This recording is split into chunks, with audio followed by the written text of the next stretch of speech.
السلام عليكم. قصة جديدة وأحداث واقعية جديدة. الناس اللي أول مرة يشوفوا القناة اشتركوا عندي وفعلوا الجرس باش يطلع لكم كل جديد. مولات القصة كتقول: أنا في عمري 23 سنة، تربيت في عائلة بسيطة ومستقرين الحمد لله. وبا كان عنده محل خدام مع خوتو كيبيعوا وكيشريو فيه، ديما كيحاول يلبي لينا كاع الاحتياجات ديالنا وكيدير اكثر من جهده باش ما تكون ناقصنا حتى حاجه.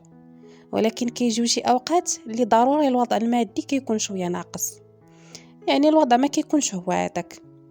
مهم داكشي علاش الام ديالي ديما معاه في المشاكل، وبسبب هادشي كتقول له فرق خدمتك على خوتك ودير شي حاجه خاصه بك. ولكن هو اصلا رافض الفكره تماما، كيقول لها بلي مفاهمين مزيان انا وخوتي، الا باغي نعزل راه ما عنديش راس المال وما عنديش باش ندير مشروع خاص بيا. المهم هي عمرها ما كانت راضيه على هادشي، كل مره معاه في الخصام، لدرجه ديما تنعتو بالفاشل وماشي قد المسؤوليه، ما كتخلي باش كتعايرو، ديما تنقص منه. وهادشي كامل كيوقع قدامي وقدام خوتي، ما كنقدروش نطقو بشي كلمه اولا نحاولوا نقولوا شي حاجه. كنحاولوا نخفوا على با وكنقولوا ليه بلي امي بغات لينا غير الخير وبغات غير حياتنا تحسن شويه. هو اصلا كانت عزيزه عليه بزاف، واخا تقول لي قالت ما عمرو يتقلق منها وما يقدرش يتقلق عليها. مهم مني كتوصل وقيت الشتا الخدمه عند با ما كيبقى فيها ما يدار. في هذا الفصل بالضبط ظروفنا الماديه كتصعب، حيت خدمته ما كتبقى تدخل ليه والو، والشكاوي والصداع ديال امي عاد ما كيزيد. هو مسالم بزاف عمره ما كيجاوبها ولا يقلقها. احنا ديما كنقولوا لها ما تزيديش عليه، يكفي داكشي اللي فيه، هو مريض وتعذب على قبلنا. هي كتعصب وكتقول بلي نتوما اصلا كتبغيو غير باكم، كون غير مت وتهناو مني. المهم مع الاسف مع المده حسينا بها بلي كدير شي تصرفات ماشي هما هادوك، ولا ديما هزه التليفون واغلبيه الوقت خارجه، تخرج من الصباح وما ترجع حتى العصر. كان عندنا فضول نعرفوا هاد السوايع كاملين فين كدوزهم بالضبط. سولناها وقالت لقيت خدمه باش نعاون باكم على مصروف الدار. تيقناها واخا جاتنا شويه غريبه حيت ما عمرها فكرت بهذه الطريقه. المهم تغاضينا على الموضوع وحاولنا نتجاهلوا التصرفات ديالها. قالت لبا بلي لقات خدمه في واحد المدرسه خاصه وغتعاون بها الوقت، كدير شي حاجات الميناج. هو مسكين فرح ليها وكبرات في عينيه، حنا بقينا غير ساكتين واخا الشك كان غيقتلنا من جهتها. ولكن على الاقل قلنا هذه منا وما خاصناش نسوء بها الظن. ولكن مع الوقت فلوسها غادين وكيكثروا، كل مره كتدخل وهي هزه التقضيه بيديها ورجليها، ما كتخلي ما كتجيب، من الحوت ومن اللحم والخضره، داكشي كامل اللي ما عمرنا كليناه ولينا كناكلوه. وبالعرارم بقينا مستغربين شمن خدمه هذه كتعطيها هادشي كامل دقه واحده.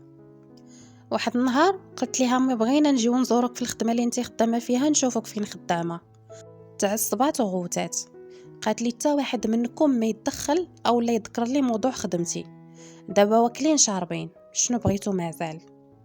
شفتوا باكم ساكت وبغيتو تجهلوا عليا.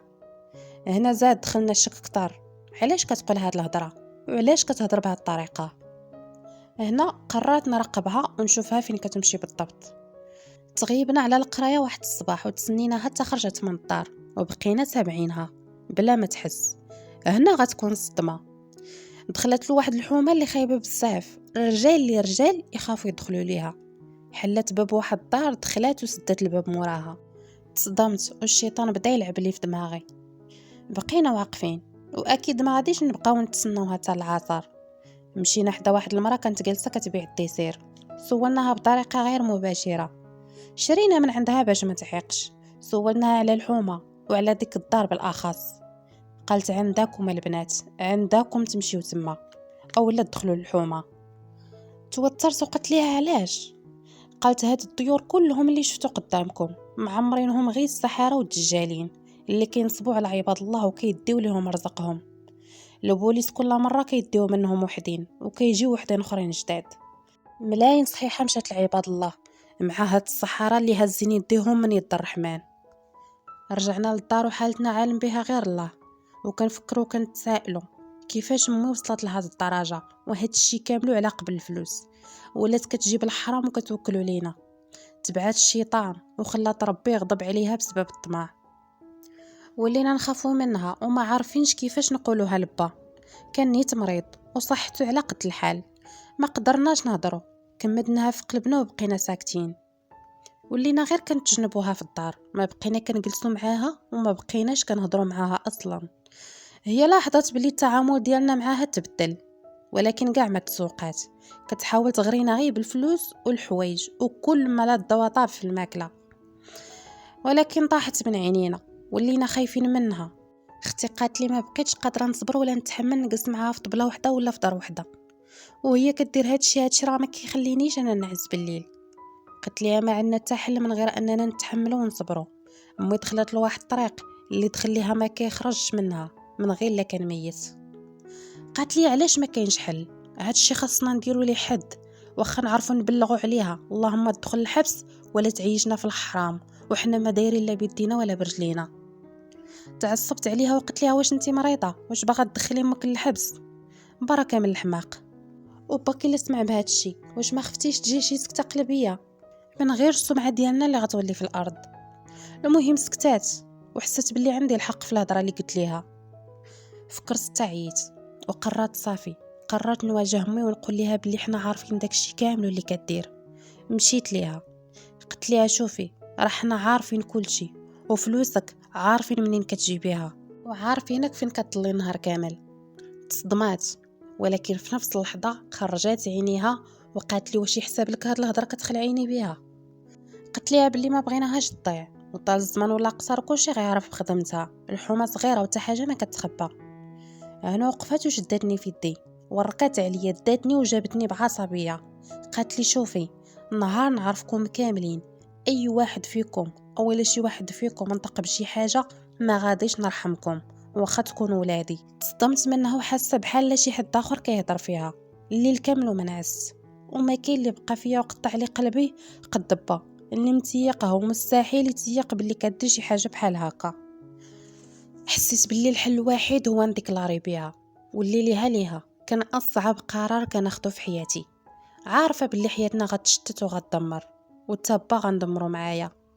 على غد ليه ما مشيتش نقرا. قالت لاختي تمشي وخوتي الاخرين مشاو للمدارس ديالهم.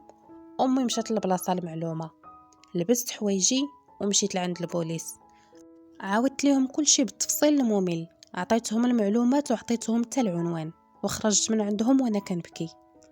من بعد ساعه عارفه حياتنا غتدمر، ومن بعد ساعه يقدر ربي توقع عليه شي حاجه اولا يموت كاع. ولكن صراحه حتى حاجه ما بقات كتهمني. فعلا امي تشدات وتشدوا كاع اللي معاها. با ما كان عارف والو وما فراسو حتى حاجه.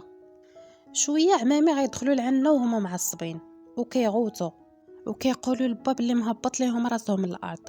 سميت العائله توسخات بسبب مرتك. انا وخوتي بقينا غير كنبكيو. با من قوه الصدمه ومن هضره عمامي طلع عليه الطونسيون وطاح لينا في الارض. ديناه للطبيب. خوتو واخا تعصبوا عليه ما سمحوش فيه ووقفوا معاه حتى ولا شويه لاباس، ولكن قالوا ليه مني توقف على رجليك حتى حاجه ما بقات كتربطنا بك اولا بولادك. المحال ما عندك فيه حتى حاجه. بقينا واقفين مع با وما خلينا حتى دقيقه حتى تحسن الوضع الصحي ديالو. قلت لي غنرحلوا من هاد البلاد وغنمشيو لشي بلاصه اللي ما كيعرفنا فيها حتى واحد. اول كلمه نطقها با قال لي امكم صافي نسيتوها غتمشيو وتخليوها؟ حرام عليكم، هي غير ضحيه وهادشي اللي درتو على قبلكم باش ما تخصكم حتى حاجه. با صراحه كان كيحماق على امي. عشرت 24 عام ديال الزواج ما هانتش عليه. هي واخا دارت هادشي كامل ما حقدش عليها، بالعكس حاقد على راسو وكيقول كون وفرت ليها وليكم كلشي ما كانتش غتخرج تخدم. مشى عندها يشوفها وغي شافته جرات عليه. قالت ليه كنكرهكم لا انت لا ولادك. عمرني مازال ما نشوفكم تجيو تشوفوني اولا تجيو تسولوا عليا. رجع للدار وهو محطم اكثر من الاول. قال لي صافي امكم ما بقاتش بغاتنا. مهم دازت فتره عرفنا باللي تحكمت ب3 سنوات. قلبنا كان كيتقطع عليها ولكن ما بيدنا حيله. قررنا نسافروا وداكشي اللي درنا. مشينا لواحد المدينة كرينا فيها وبقينا كنقراو انا واختي وخدامات. با ما خليناش يخدم حيت اصلا صحتو على قد الحال، ولكن واحد المدة عيا من الجلاس والملل قرر باش يبقى يبيع الخضره حدا الدار. امي صراحه ما عمرنا ما نسيناها، كنتصلوا بها ولكن كتسمع وكتعرف الصوت ديالنا كتسد علينا الخط. حنا دابا الحمد لله مستقرين ومرتاحين، وإلا شي حد كيسول واش ندمت على اللي درته غنجاوب وغنقول عمرني ما ندمت وعمرني ما حسيت باللي درت شي حاجه ماشي هي هذيك. ما درت حتى غلط، حيت هذا هو اللي خاصو يكون، هذا هو اللي خاصو يكون مصير اي واحد كيتعدى على الناس وكياخذ لهم رزقهم بالكذوب.